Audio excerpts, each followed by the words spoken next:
Welcome to the Autism ADHD podcast. It's the place to be for neurodiversity affirming parents and professionals. I'm your host, Holly Blanc-Moses, the mom neurodivergent therapist. Here we chat about emotional regulation, mental health, social support, executive functioning, learning, and more, all aimed at empowering us to support kids and teens with compassion and understanding. I'm thrilled that you joined me today, and I've got some pretty exciting news to share with you. For those rock star therapists listening right now, I've created continuing education training that is tailor-made for you.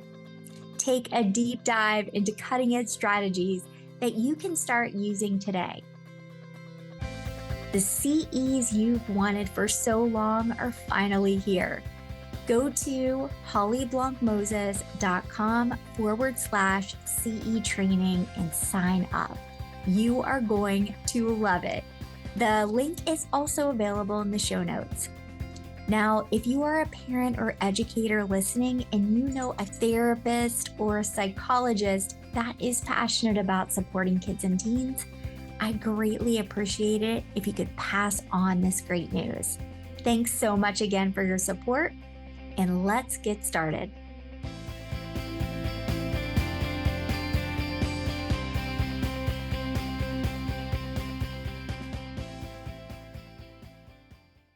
Welcome back to the Autism ADHD podcast. I'm going to tell you a story, and it's going to be vulnerable. I'm going to be really open about it, things that are hard for me. If you've listened to the last several podcasts, you'll know that I am diving in and I am telling y'all about what is tough for me, even though it might be a little embarrassing and difficult. Because I think that it can really help us, parents, teachers, therapists, understand neurodivergent kids better. I recently hired my friend's 15-year-old daughter to organize the toy and game closet in my clinic, the North Carolina Center for Autism and ADHD. I want to be clear. I hired her because I knew, I was completely 100% certain that I was not going to be the one that was going to organize that closet. There is no way, not in this lifetime.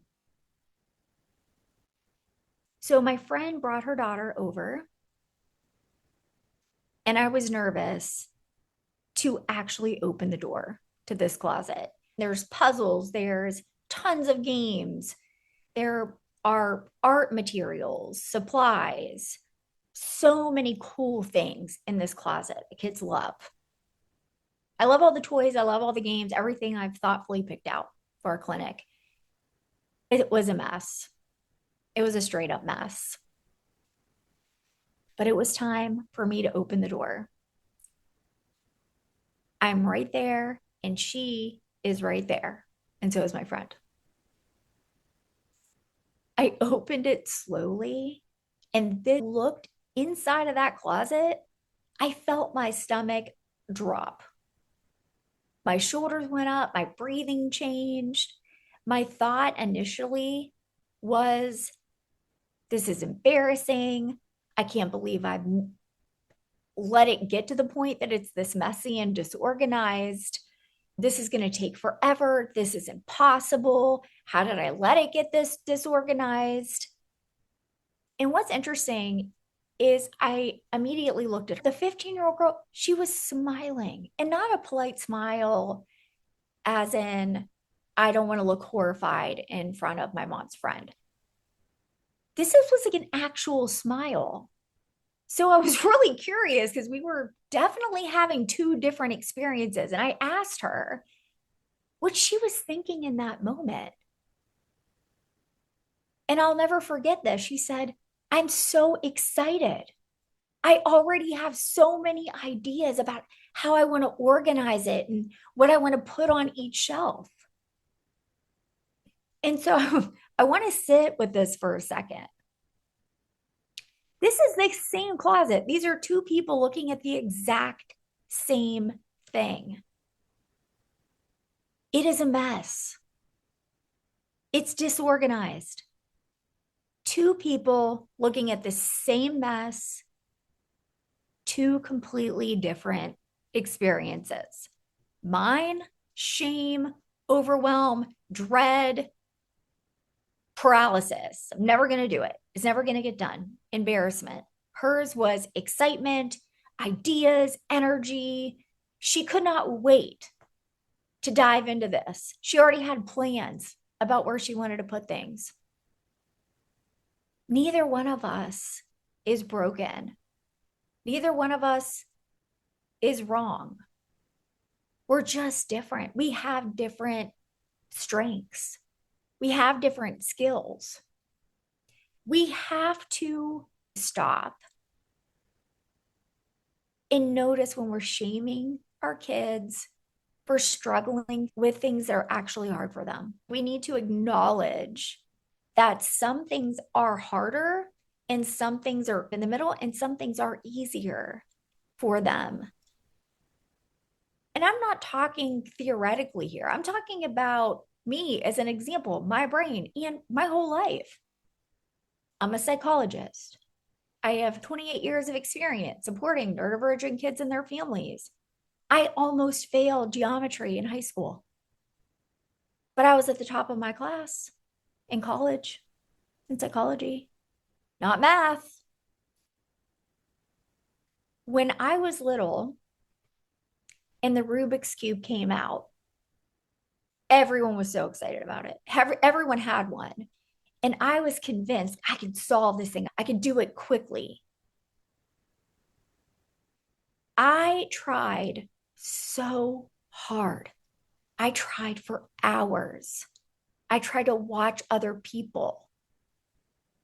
I couldn't figure it out. And I didn't want to admit it. I was so embarrassed that I could not do this. The peers, they were bragging about it. They were bragging about solving it and how they keep solving it faster and faster. And I could never do it as many times as I tried. So I took the stickers off and arranged them in a way where it looks like I solved it. I fake solved it because I did not want to accept that this was so hard for me. And of course, everyone realized I didn't stick back on properly. They were coming up on the sides, and everyone said, "You just took those off and moved the stickers around. You didn't actually solve it." And I didn't want to admit it because I was so embarrassed. I wanted to be like other people that could do this because I couldn't. I could not figure it out. I mentioned before on other episodes that I was constantly in trouble because my room was always a mess, always disorganized. I would be told to go clean it. And it didn't have to do with the consequence. I would get in trouble. It's not, oh, if I'm in more trouble, then I'll suddenly be able to keep my room clean. No, I just got in trouble and I just got beat down over and over again because I could not do it the way people expected me to. I couldn't keep up with putting things away after I played with them or putting clothes away each time in their place. People talk about put it back in its place, put it back in its home. That felt impossible to me. So I was constantly in trouble. No matter how I tried, I still could not do it. I could not meet that expectation. And my room's messy right now, and I just don't care. I'm an adult and I don't care. Before cell phones, before GPS, I was always getting lost. Directions have always been really hard for me. Ever since I can remember, my brain did not work like that. This is so unsafe when I think about it. I remember being a teenager in my 20s, before I got a cell phone, I would stop at gas stations and ask for directions. And I'm not talking about every once in a while. I'm talking about a lot of the time. I would have to find a payphone and try to call somebody and tell them what I saw around me. This wasn't a character flaw. This wasn't me not trying hard enough. I struggle more than most people in that area.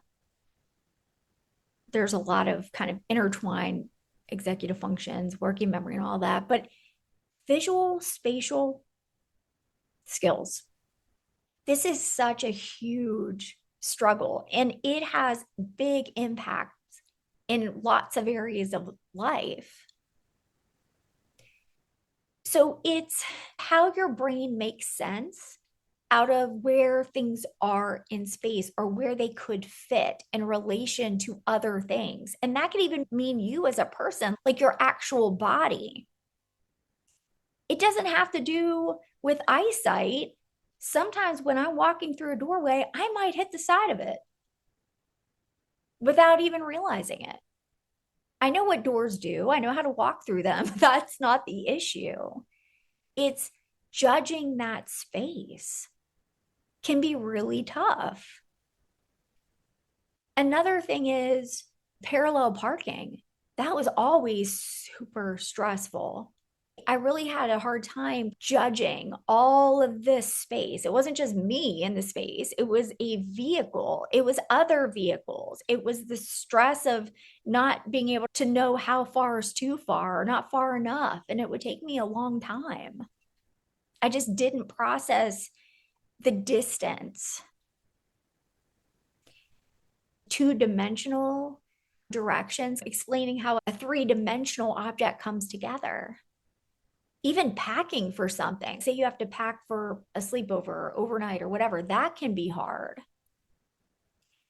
It's really tough to look at something and have no idea how to put it together or how it's going to relate in the space when the person next to you is seeing the same thing in a completely different way and they assume you see it in the same way they do. So that's my brain. And for a lot of kids, it's this way. Figuring out how to space letters from each other and getting in trouble for that I should just know or be able to see things that way. I wasn't lazy and I was trying hard. It wasn't an issue of not trying hard enough. I tried so hard. I mentioned geometry before. It was basically this class designed to expose everything that my brain struggled with, rotating shapes, mentally visualizing angles, making sense of, again, these two-dimensional figures in a three-dimensional space. None of that came naturally to me, not even close. So I sat in that classroom where I look around and think, what is this magical ability that these people around me can understand what on earth is happening? Then I'm graded on it. And the Rubik's Cube thing, completely embarrassing. I could not do what other kids did. Even if you weren't some Rubik's Cube master, if you practiced a lot, eventually most kids can solve it. I couldn't do what seemed like most kids could do and literally peeling off those stickers and rearranging them. I didn't want anyone to see that I couldn't figure it out. And that's what shame does. Shame doesn't make you try harder, it makes you try to hide what's hard for you. And I'm going to own that, hide from what's hard for me. In the room, again, it wasn't that I didn't care. It was messy. I wanted it to be clean and organized and planned out. But no matter what I did, my room was a mess. I couldn't keep up with it. And it wasn't because I didn't care. I heard that a lot. You don't care. If you cared, you would do it. No. When I looked at my room, my brain literally couldn't make a plan. I couldn't figure out where to start. I couldn't figure out how to organize things spatially or what done was even supposed to look like. The task felt so impossible, so huge, so stressful, and incredibly unclear. I just wouldn't start. Then I get in trouble, and then I would feel shame again, and nothing changed. Total cycle all the time. Shame was never going to change the way my brain process that space. That's not even physically possible. I was just thinking about this the other day. We don't really shame people that often for outsourcing. People hire lawn services all the time. There are a lot of my neighbors that do that. They have a lawn service that comes every week or every 2 weeks. And I don't see a bunch of shamers wagging their fingers at them and saying, oh, you should be able to do your own lawn. What's wrong with you? People go to car washes all the time. I just went the other day because my car was ridiculous. People hire house cleaners even. I've never done it, but that's one of my goals. I would love to have somebody come every couple of weeks at some point. People order takeout. People DoorDash now. They have people bring them groceries. They have people bring them food to their door. We accept all of this is practical and even smart. We just think of it as just getting through life. Now, I have hired every once in a while, I'll see another lawn person doing another person's lawn. I'll say, hey, do you mind doing this? How much would it cost? Blah, blah, blah, while you're over here. They are faster than me at cutting my lawn. They do a better job than I do. They do. They're better at it. They do it all the time. That's the person's job. There doesn't seem to be a whole lot of shame around that for some reason. And like I said, the day I can afford to have somebody come and help me clean the house, I'm going to do it because they're probably going to do a better job than me because that's not my strength. And that's okay. That is okay. That doesn't mean I'm bad or I'm less or I'm this, that, and the other. I'm lazy. Now, imagine if instead of just accepting that this wasn't my strength, Holly struggles with visual spatial skills. Maybe I wouldn't know what to say in the 80s and 90s about it, but this is a struggle for her. This is something consistently hard. Here's a pattern. But instead of accepting that, I got yelled at. Imagine the shame that builds up and builds and it builds around something that is simply a difference in how my brain works. Now, if you're a parent, a therapist, an educator, let's put ourselves in their shoes, the child's shoes. What is it like for them to hear these things when they've tried so hard and we tell them that they're choosing not to do something? Oh, you're choosing, you can do it. You're just choosing not to. Don't be lazy. You're never going to be able to live on your own if you can't do this. I don't think it's anyone's attention. We get frustrated. We're overwhelmed. We're tired. And of course, so are they. And it could be that maybe we didn't even recognize that this was a possible issue for them. Neurodivergent kids show up with different skills. All of our skills are not even. They're not all average. And that's why good testing is really important. Again, shame is not a strategy. It has never been a strategy yet. A lot of the time, that's our go-to. It's our instant response. And maybe that's what happened to us when we were younger, but it is not a strategy. You can give consequences every single time. You can tell a kid 100 times that their room's a disaster and they need to get it together. They need to try harder. And their brain is still going to work the same way it works because these are neurological differences, not attitude problems, not choices, not laziness. So let's stay with cleaning a room for a minute because this is one that I hear a lot. Cleaning a room requires planning, prioritization, task initiation, sustained attention, working memory, the ability to shift between tasks. That's also an executive function. And if visual spatial is also a challenge, the ability to mentally picture what to do or even what the finished space is supposed to look like and how to even get there. That is this enormous ask for a brain that struggles with any of those things, let alone even one of them. And that's before we even factor in this emotional history part of it. When I was saying build earlier. So the years of being told you're doing it wrong and the shame that they're already carrying walking into that room. Here we go again, right? The voice in their head that I can't do this. I never do it right. Why am I like this? Why can't I be like my sister or brother or cousin or whatever? We're asking these kids whose brains are already working so hard to get through the moment to do one of the most cognitively and spatially demanding tasks there is. And then calling them lazy or they're not trying hard enough. You're listening right now because you want to learn, because you want to do things differently, because you want to support kids in an affirming way. And that is a beautiful thing.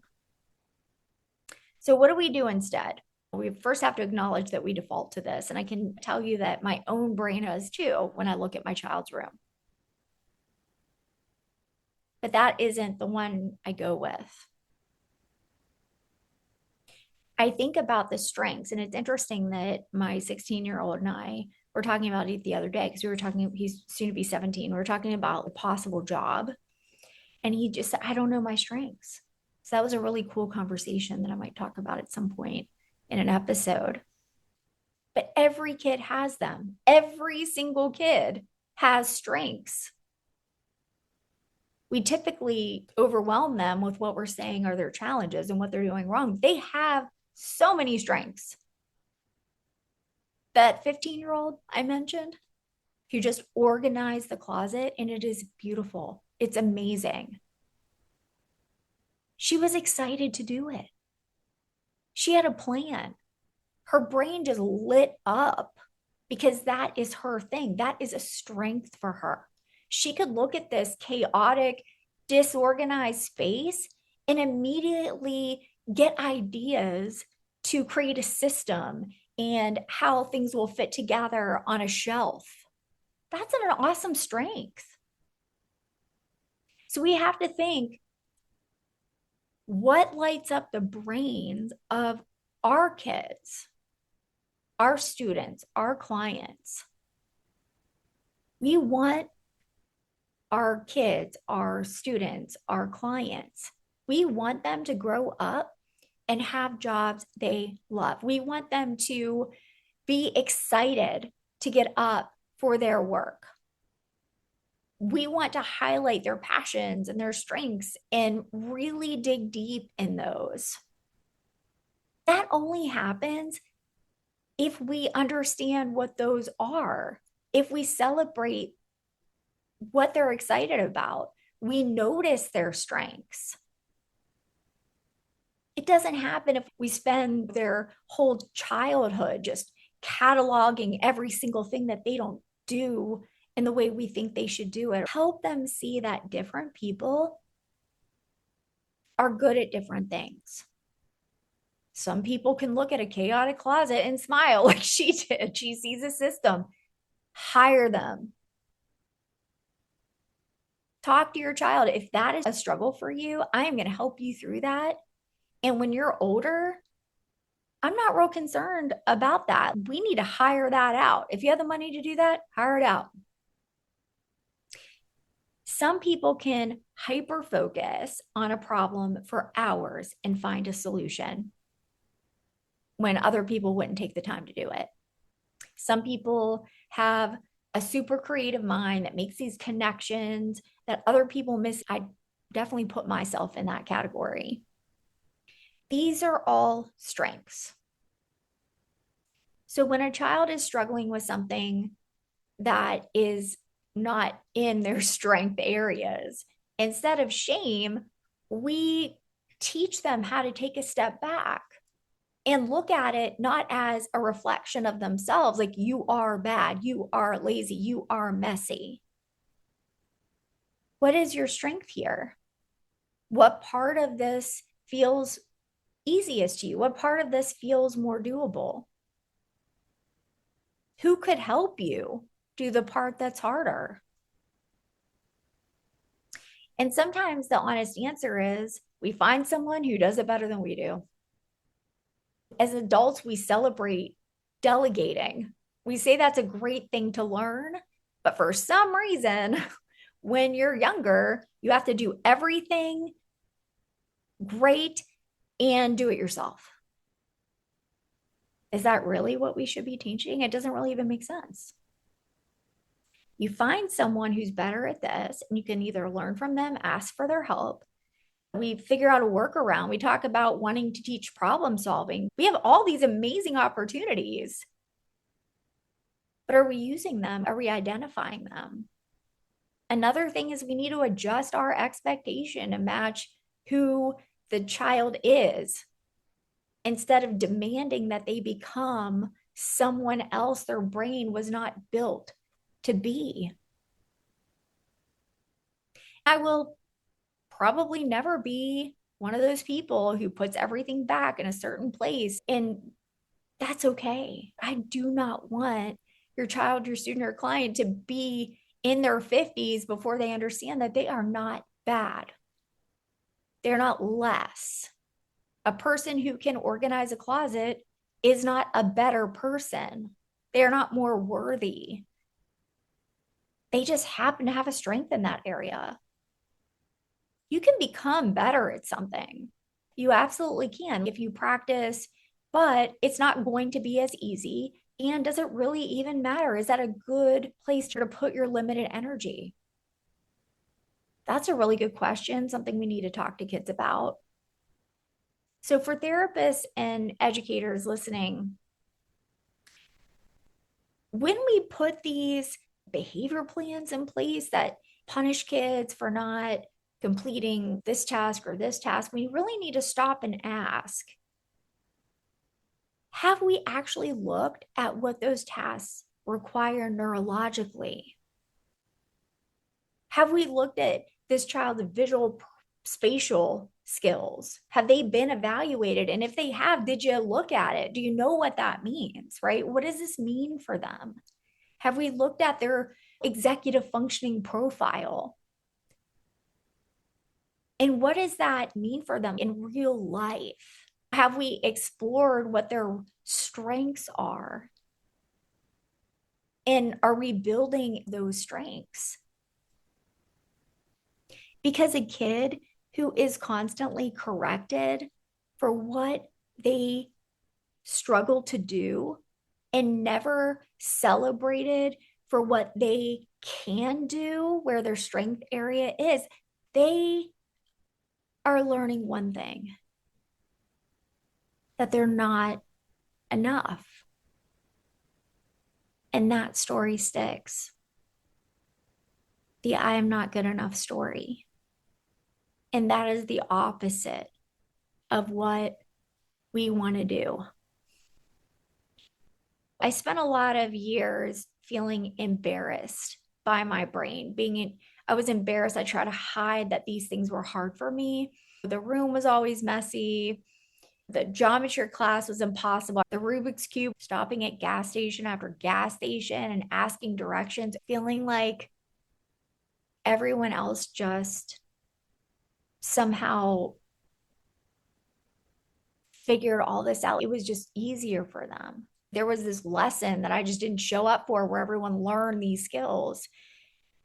Nobody told me that my brain was just wired differently. Nobody told me that these weren't failures, that they were just how my brain processed space and organizing and visual information.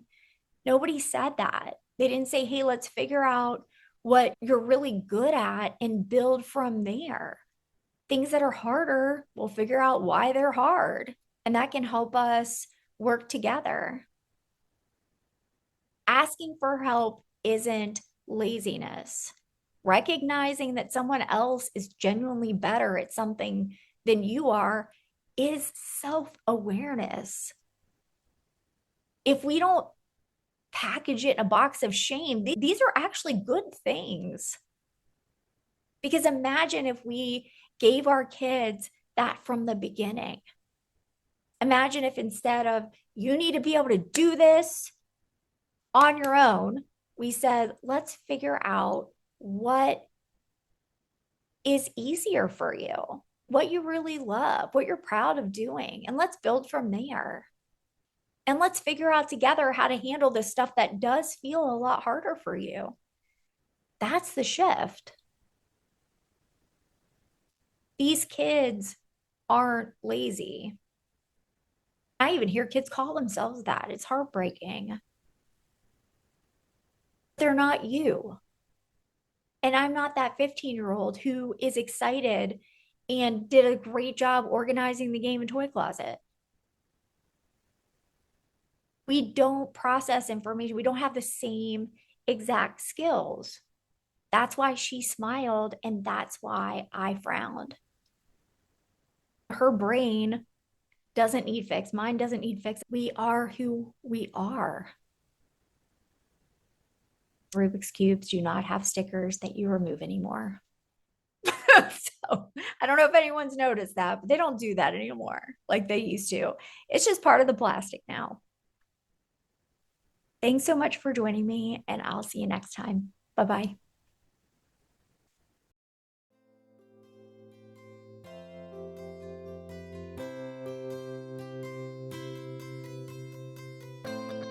If you found this podcast helpful, I greatly appreciate it if you could take a second to give it a 5-star review. With your positive feedback, I can continue bringing you free, valuable information. As an extra thanks to you for sticking around, there are special gifts waiting for you in the show notes. You'll find links to free resources. So come on down to the show notes and get your free resources. Take care, and I look forward to seeing you next time. All content provided is protected under applicable copyright, patent, trademark, and other proprietary rights. All content is provided for informational and educational purposes only. No content is intended to be a substitute for professional medical or psychological diagnosis, advice, or treatment. Information provided does not create an agreement for service between Holly Blanc Moses Crossvine Clinical Group, the interviewee, Holly Blanc Moses LLC, and the recipient. Consult your physician regarding the applicability of any opinions or recommendations with respect to your symptoms or medical condition or the symptoms or medical condition of your family member. Children or adults who show signs of dangerous behavior toward themselves and/or others should be placed immediately under the care of a qualified professional.